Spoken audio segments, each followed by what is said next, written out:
Pues ante todo, mi saludo y mis gracias de verdad a la cofradía, a su hermano mayor y a todos los asistentes, amigos, conocidos, cofrades, a donde me encuentro pues muy bien porque entre otras cosas y desde antiguos compañeros míos de estudio,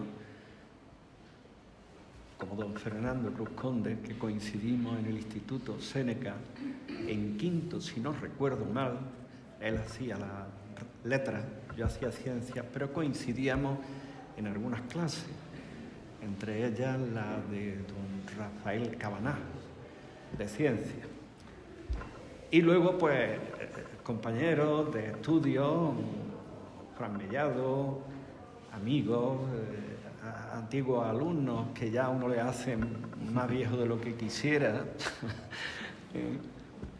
Pero bueno, quiero decir, me siento y además les agradezco que hayan pensado en...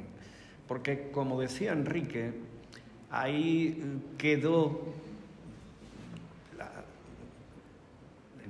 la dichosa pandemia que nos afectó a todo el mundo, tristísimos momentos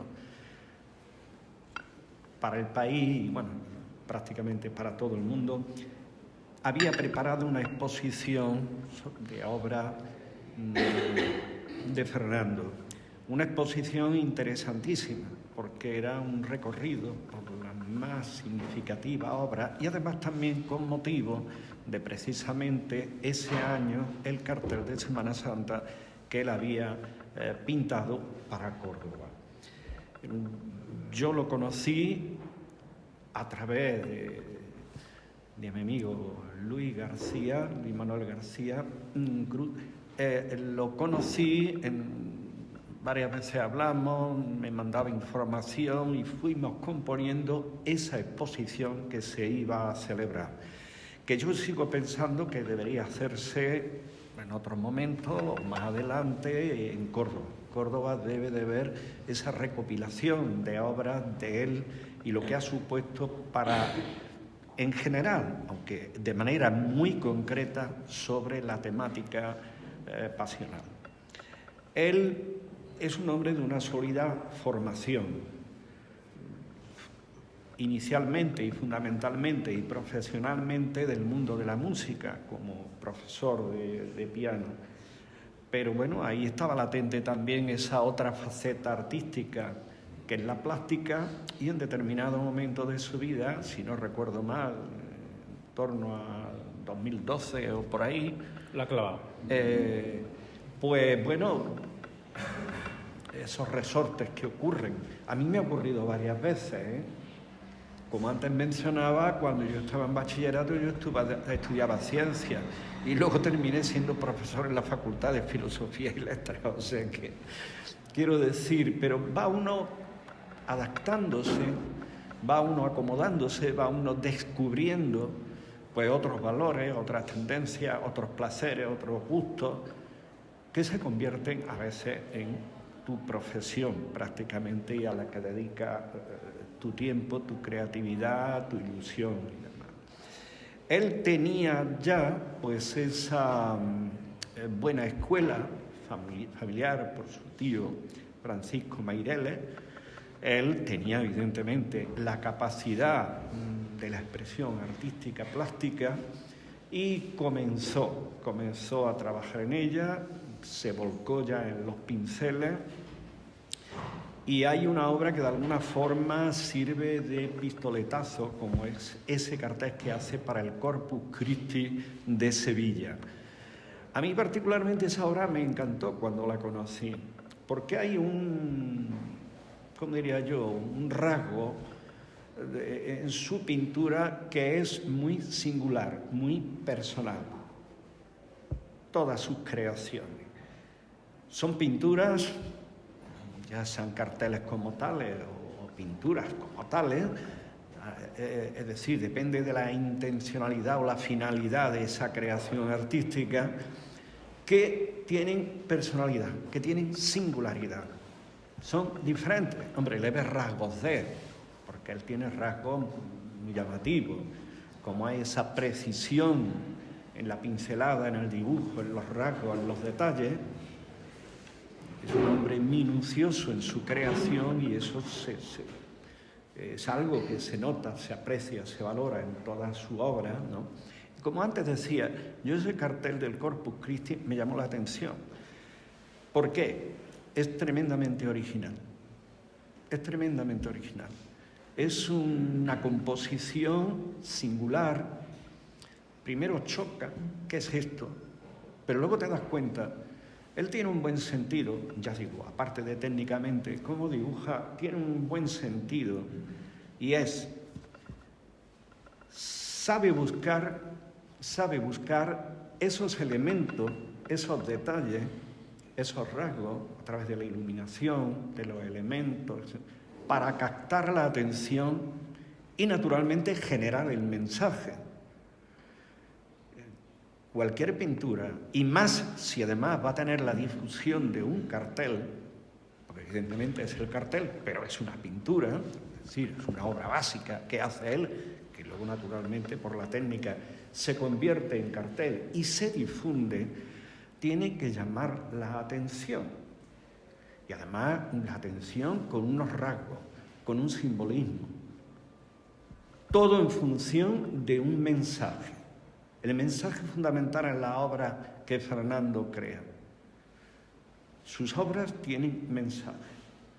¿Y cómo consigue ese mensaje? A mi modo de parecer y por lo que he visto de su obra. Primero porque, y además porque lo he visto a él, por ejemplo, cuando presentó el cartel para la Semana Santa de Córdoba, que a mí particularmente me encantó. Yo hasta entonces, a él, poquitas cosas sabía, lo vi hablar. Hoy tendremos el placer de oírlo hablar, porque nadie mejor que el artista para hablar de lo que ha hecho, de qué le ha movido, de qué es lo que ha tenido en cuenta, qué es lo que le encargaron, a qué recursos se ha acogido.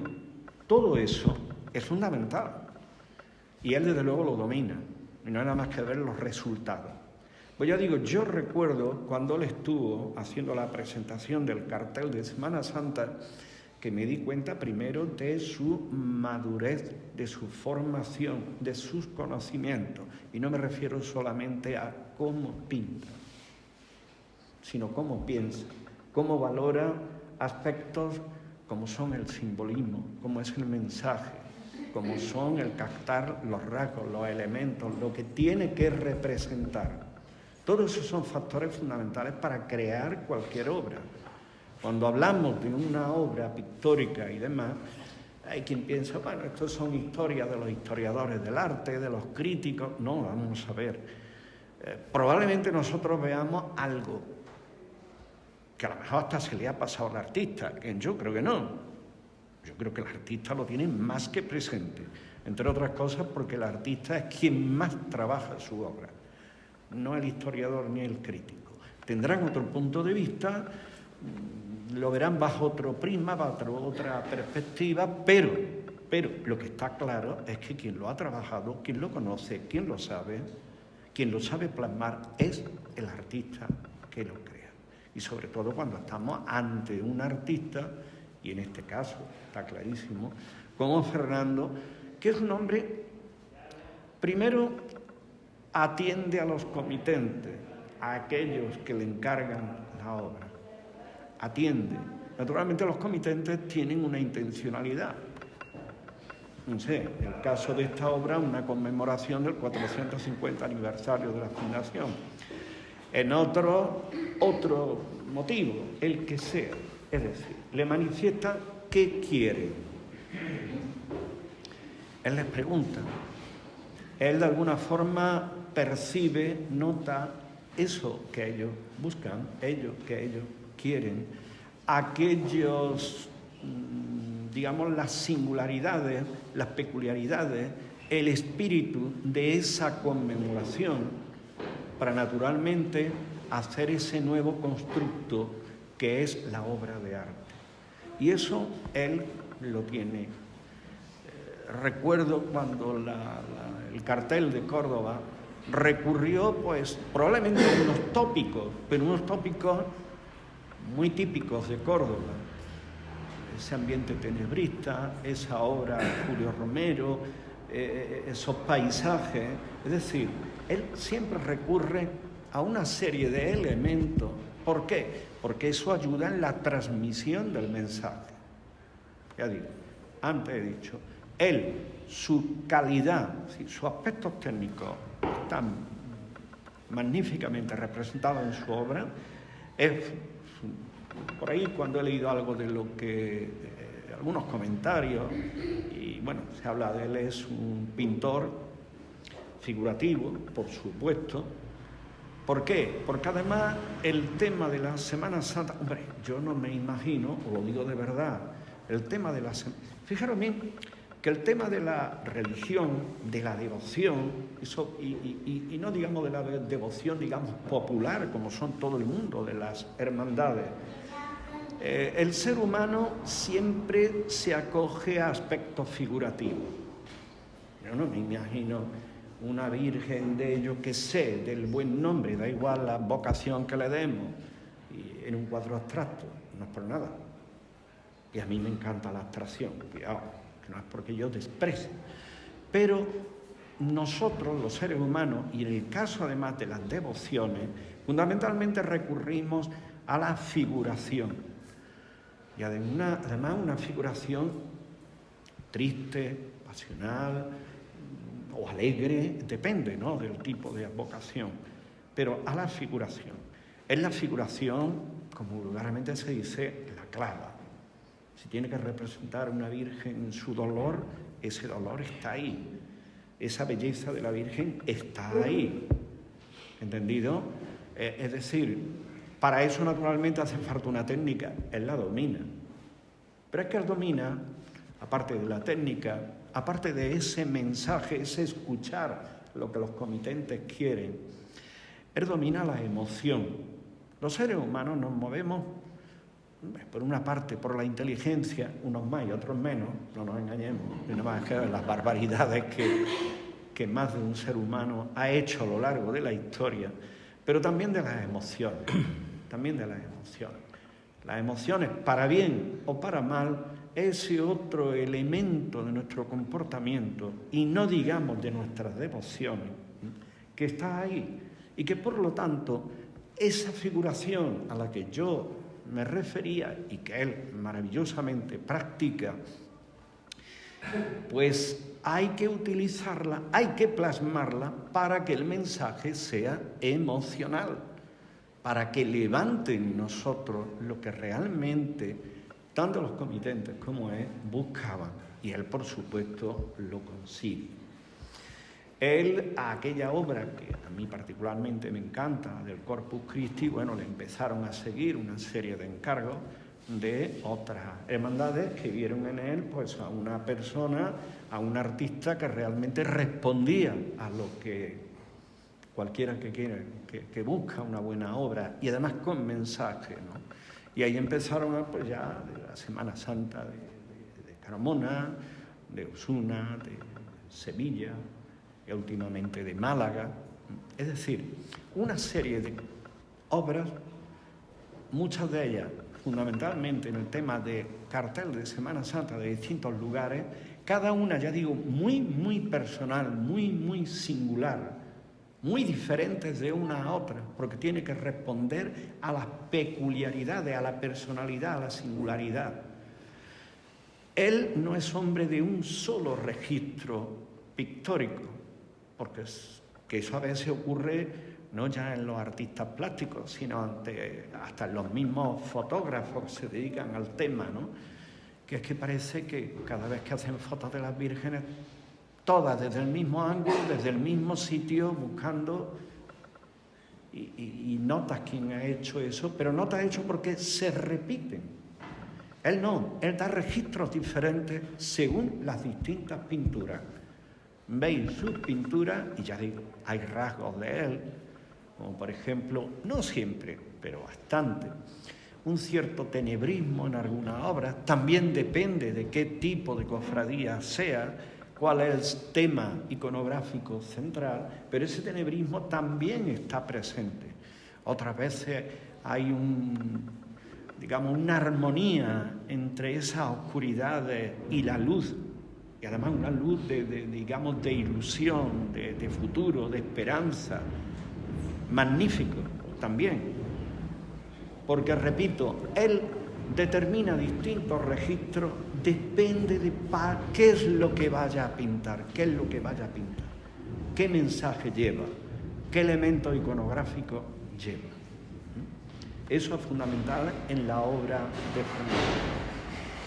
Fernando. Ojalá pronto, de verdad, podamos tener una exposición, un muestrario de todas esas obras que realmente en una trayectoria corta como artista, pero profunda y extensa, para que podamos verla en Córdoba, podemos admirarla y podemos ver y comprobar esto que os digo, la diversidad de registros, la diversidad de búsquedas, porque sobre todo es que dialoga, y ahora lo vamos a ver cuando lo explique, él dialoga primero con los comitentes, después con el tema, con los elementos iconográficos, finalmente dando una composición que responda en principio a lo que le encarga y por supuesto a lo que él es capaz de concebir, de expresar y de configurar en las obras que hace.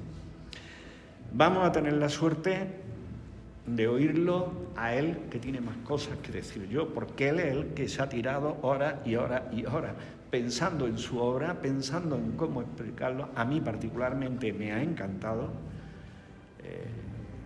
Tuve la oportunidad de verla cuando la trajeron, no esperaba menos de él por todo lo que conocía, ¿no? Me parece magnífica la obra y ya digo, mi enhorabuena a la hermandad, a los miembros de esta hermandad, porque creo que han tenido un buen ojo, un buen tino y una gran suerte en tener esta obra. Y desde luego felicitar, aparte de la hermandad, a Fernando, porque creo que es otro gran éxito para su carrera, que ya de por sí es magnífica y que se vuelve a enriquecer con esta creación. Mi enhorabuena, muchas gracias.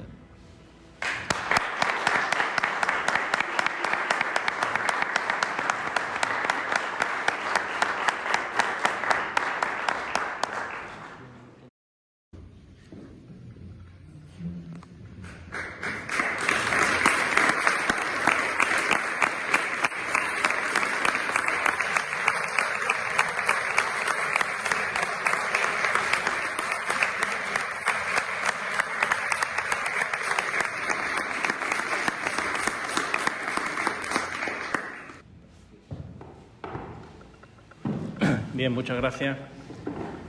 Yo la verdad es que terminaba la conferencia aquí, porque después de lo que ha dicho Ramón, todo lo que yo diga va a ser estropear el momento. Pero bueno, como hay que explicar lo que he querido representar en la obra, pues vamos allá.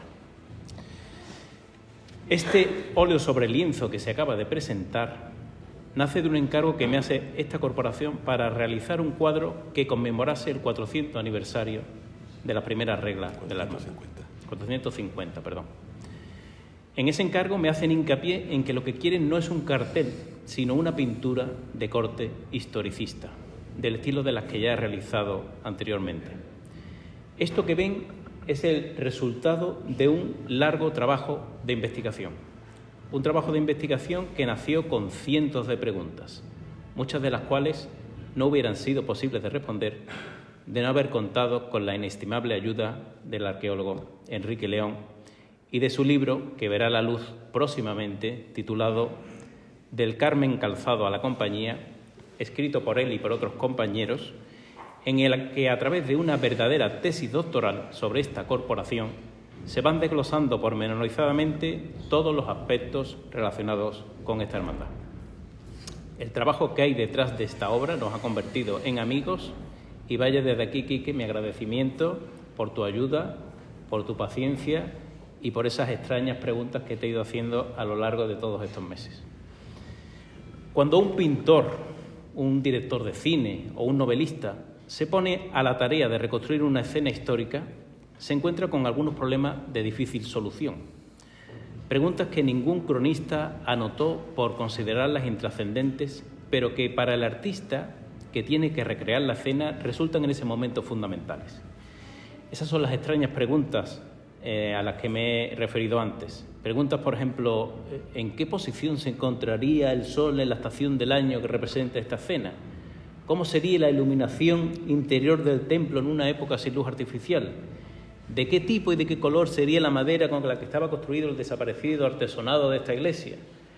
¿Cómo sería la antigua capilla que tuvo la hermandad? Etcétera, etcétera, etcétera. En esos momentos, el artista, ante la ausencia total de documentación, tiene que tirar inexcusablemente de imaginación. Y quiero dejar esto claro porque en la pintura historicista, por muy documentada que esté la escena, siempre van a aparecer este tipo de elementos que son finalmente resueltos por la creatividad del pintor. Nadie, por ejemplo, sabe cuántas lanzas habría en el momento de la rendición de Breda. Eso fue decisión de Velázquez. O cómo irían vestidos los reyes católicos en el momento exacto de la rendición de Granada. Eso fue cosecha de Pradilla. O cuántos soldados formaban el pelotón de fusilamiento del 3 de mayo de Goya. Esas decisiones las toma el artista, como digo, por ausencia de documentación.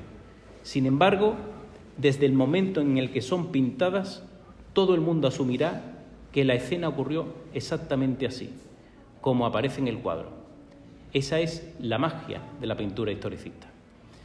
De hecho, ocurre frecuentemente, por ejemplo, en el cine, cuando se va a representar una escena de la que ya existe un cuadro historicista anterior, el tomar como fotografía exacta de cómo ocurrieron los hechos.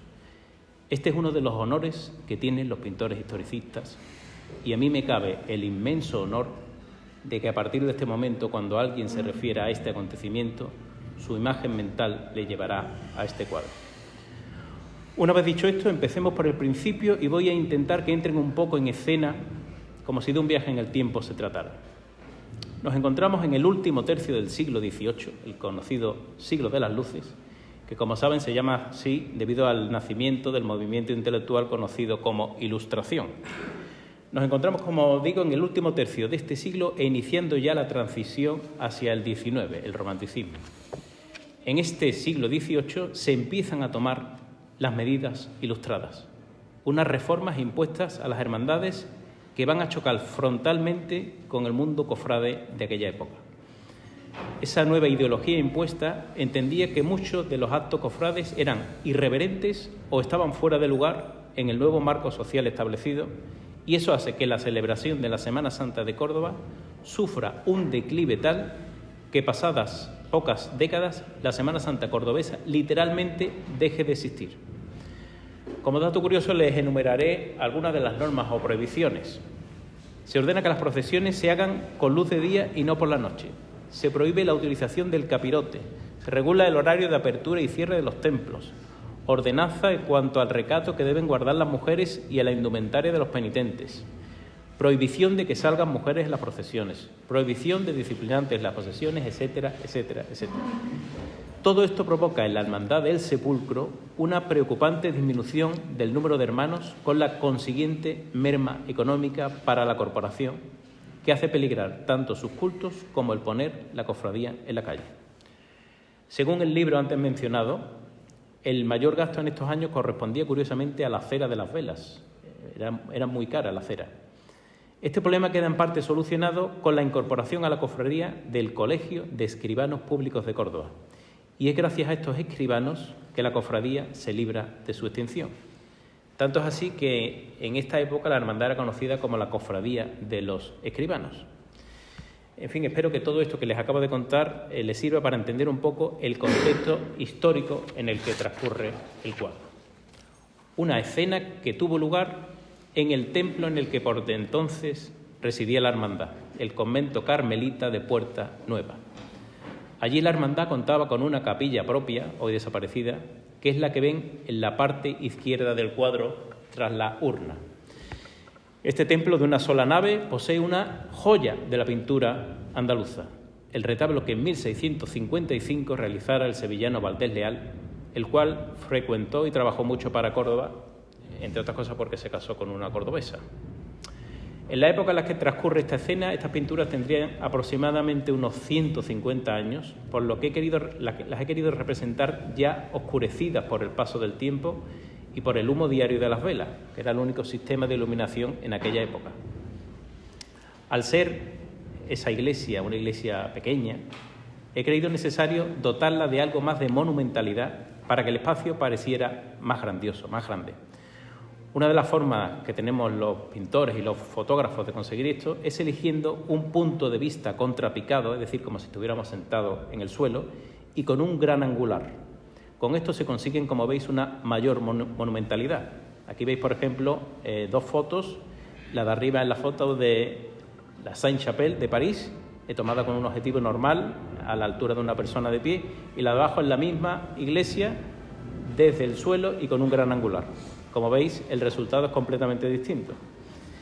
Y al lado pues tenéis unos estudios previos para conseguir este efecto de grandiosidad. Tenemos también constancia documental de que esta iglesia tuvo en su día una maravillosa cubierta mudéjar, hoy desaparecida, que es la que veis sobre el retablo.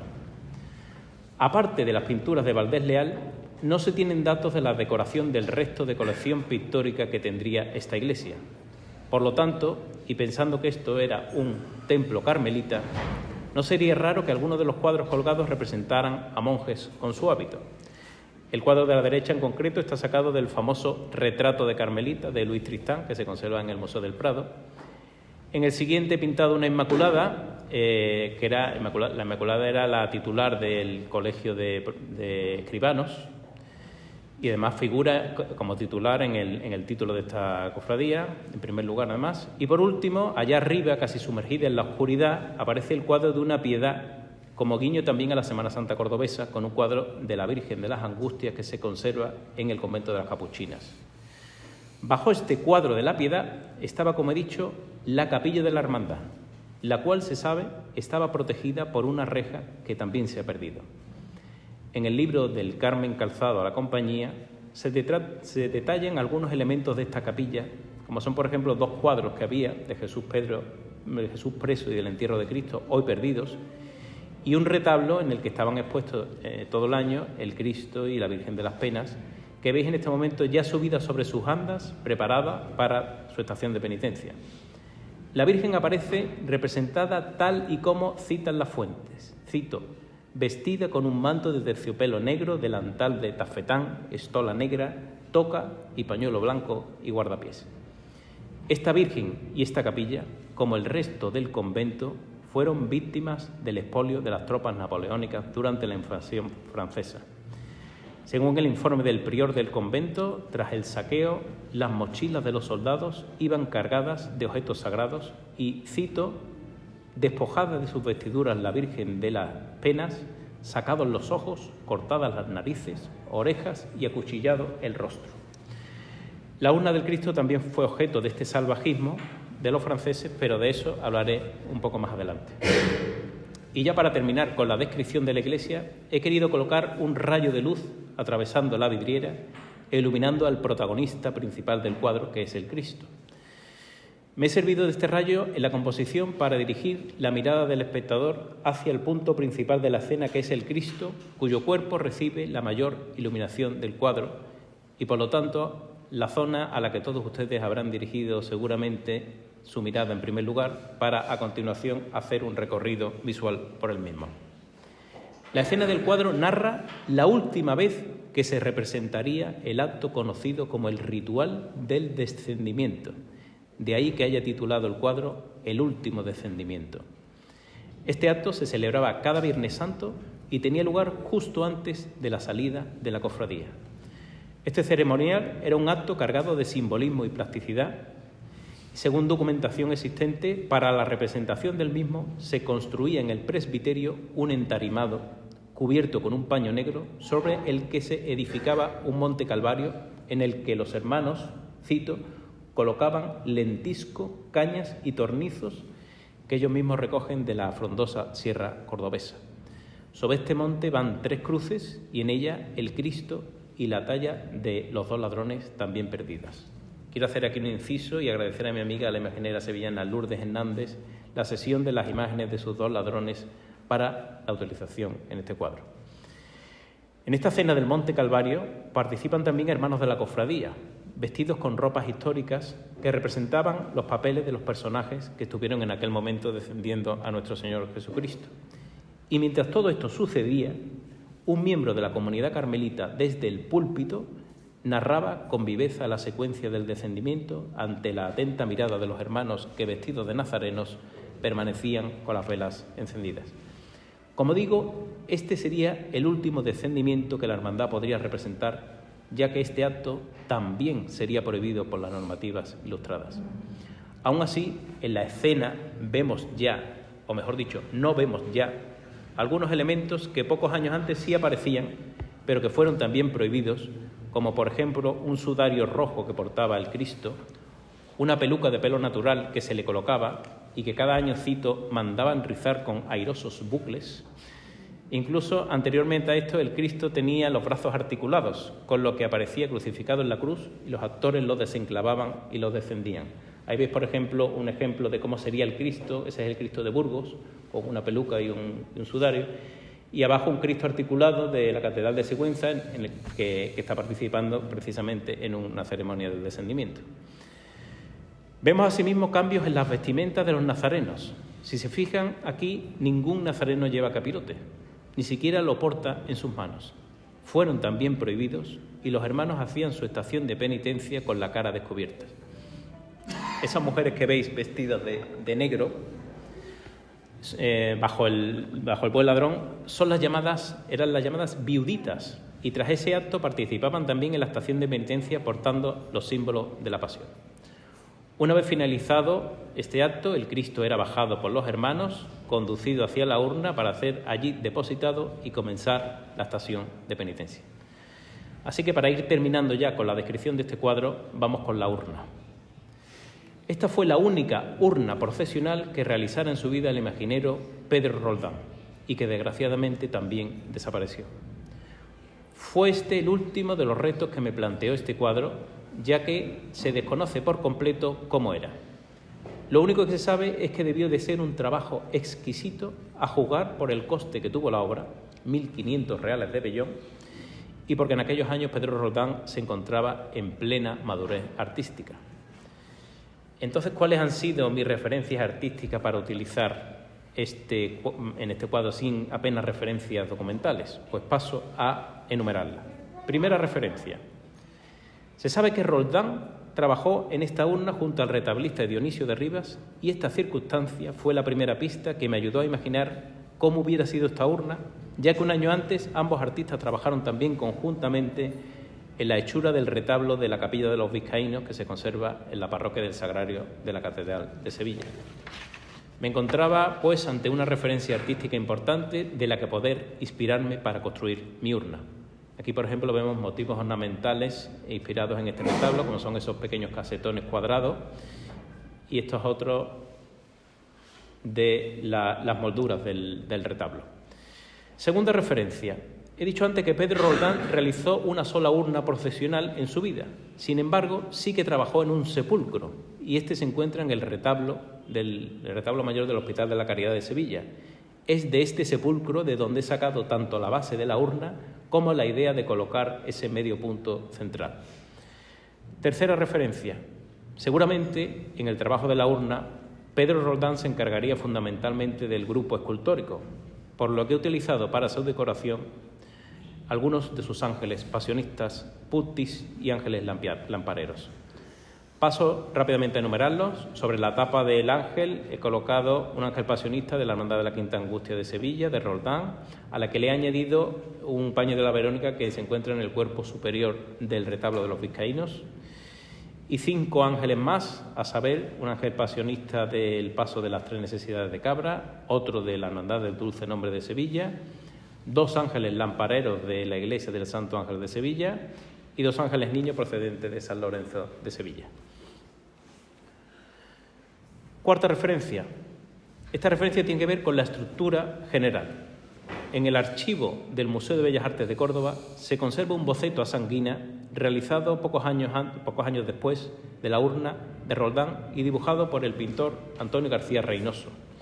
El diseño de esta urna bien pudo estar inspirado en la urna de Roldán en algunos elementos, y en el mismo, como ven, se nos detalla cómo era este tipo de urnas, las cuales estaban dispuestas sobre parihuelas con varales y sin faldones para ser llevadas a hombros del modo en que ven en la foto de la derecha. Estas urnas terminaban en una especie de patitas que eran donde realmente se apoyaba la urna cuando ésta era depositada en el entablamento que se disponía en la iglesia. Si se fijan, esas patitas tenían una curiosa forma de garra con bola, como ven en la foto. En los cristales de la urna aparecen reflejados otros hermanos nazarenos con sus cirios encendidos para dar una mayor sensación de amplitud y movimiento. Y por último, ya lo habrán adivinado los hermanos del sepulcro, he querido conectar esta urna con el presente utilizando algunos elementos ornamentales de la urna actual. Lamentablemente, esta urna se perdió, o mejor dicho, la destruyeron los soldados franceses, cuando aquellos salvajes usaron esta iglesia como cuartel. Según cuenta Ramírez de Arellano, para guisar el rancho se quema la madera de casi todos los retablos y muebles que la soldadesca tuvo a mano. Es lógico pensar, por tanto, que aquella maravillosa urna fuera pasto de las llamas para que aquellos gabachos, salvajes, ladrones y asesinos pudieran tomar su sopa bien calentita. Seguramente muchos de vosotros habrán reconocido ya la figura del caballero que está destapando la urna. Efectivamente, es nuestro querido Manuel Palomino, hermano honorario de esta hermandad, el cual subió al cielo mientras se realizaba este cuadro, y la hermandad me pidió si era posible que apareciera, y así lo ha hecho. Termino con otro homenaje o dedicatoria a otro de los personajes que aparecen en escena, uno de los nazarenos, mi amigo y hermano, el escritor José Escalera, que amablemente me ha posado para esta ocasión. A él y a su mujer Nuria va dedicado por cientos de motivos este cuadro. También, como curiosidad, decirles que han posado para este cuadro mi mujer, mi suegro, mi cuñado, e incluso yo mismo aparezco destapando la tapa junto a Palomino con una mata de pelo que ya quisiera yo lucir. Por lo tanto, podríamos decir que hoy se encuentran ustedes ante 3 testigos presenciales de aquel último descendimiento. Y nada más. Antes de terminar, les pediría un último favor. Mientras apagan las luces y vemos el vídeo final, intenten ustedes también imaginar que están allí, presenciando el último de los descendimientos, mirando cómo bajan a Cristo tras ese maravilloso retablo pintado por Valdés Leal.